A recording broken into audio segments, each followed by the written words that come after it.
Welcome back to men's tennis, where world number one Roger Federer is still hoping to end the year by overtaking Pete Sampras as the all-time record major winner with 15.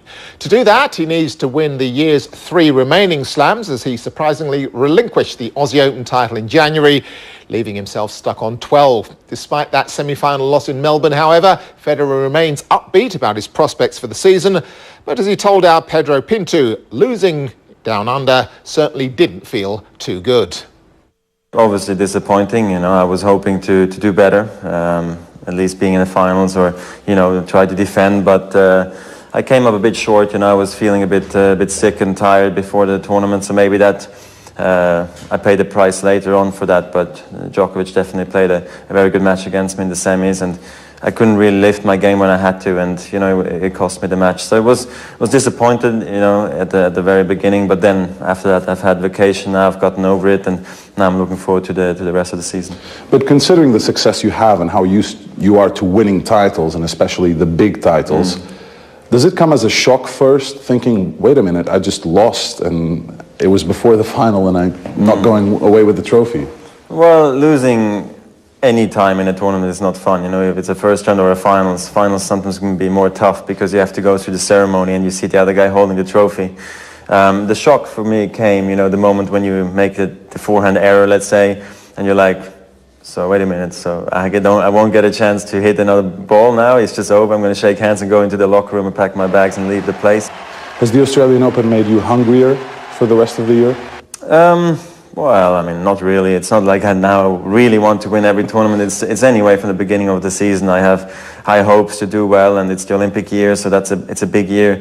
It's going to be hopefully a good one still for me, even though I didn't win the Australian Open.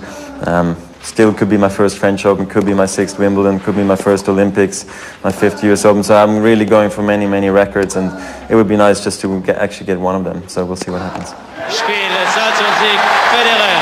Roger, you've had so much success. Surely you pay attention to the record books. How important is it for you to look back at the history books and say, I can beat that guy, I can do better than that? Well, now more and more so. I didn't like to speak about the records too much until about a year ago, when I really started to get close to Sampras's record of 14 majors, and now I feel much more comfortable with it, because I'm 26, I'm still have many more years to go, and I'm comfortable in my skin, I know how to handle it, and I love being number one in the world, and having the pressure, everybody expecting me to win, and I think I handle it well, and that's why I don't put myself under extra pressure, and I really hope I can do well, and that's really how I look at things, and not going crazy about all the different types of records, but it's nice playing for them or against them. One record that I'm sure you'd like to get is winning all 4 Grand Slams. The last man to do it was Andre Agassi. How are you looking ahead to Paris? Yeah, I got a lot of time, which is always a good thing, actually, because I have, 4 months between the Australian Open and the French Open, which gives me really a lot of time to prepare physically, mentally, and especially on clay. And let's hope Rafa's not going to play his best again, so it's going to be interesting to see how it's going to turn out this year. You mentioned Rafa, and he's been your number one rival for the last year and a half, 2 years. Does Novak Djokovic get in there right now as another one who you have to watch out for? Sure. Somebody who plays also 4 semi-finals and Grand Slams in a row and just won his first one is always a danger to any ranking position. Obviously he's number 3 still, even though he's won a slam. Rafa has still a slam, under his belt with the French Open. I have the rest, so it's an interesting trio, I think, at the top right now, and it's going to be interesting to see now who's going to play well. You mentioned the Olympics. How important would it be for you to win a gold medal for your country?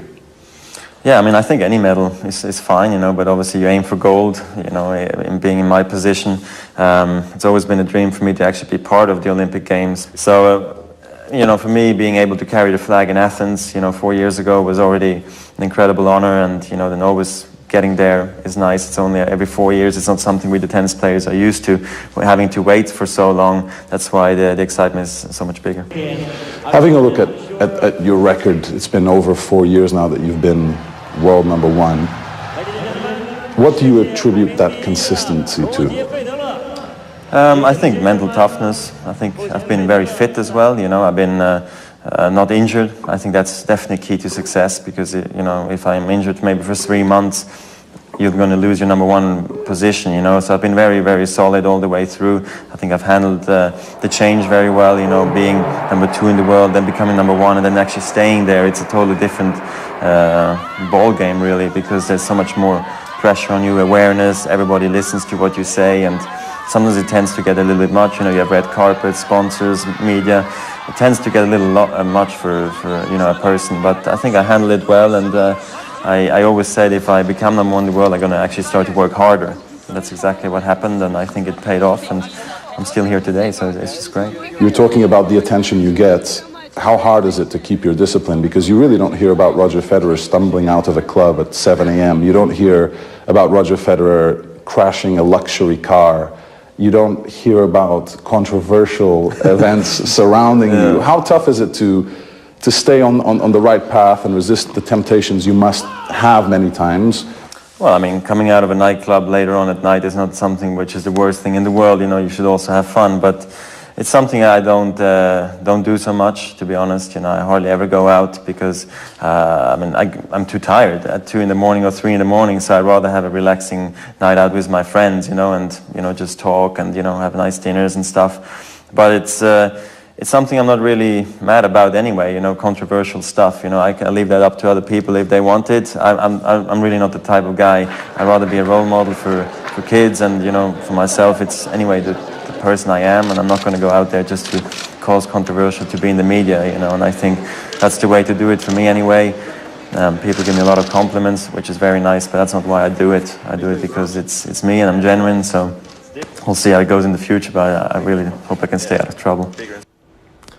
By the way, Roger's first tournament since that Aussie Open semi-final loss will take place in his own backyard, so to speak, as the 26-year-old Swiss has a home in Dubai and plans to compete in the upcoming Dubai Championship starting March 3rd. We're back with one of Roger's favourites, our player of the day, very shortly.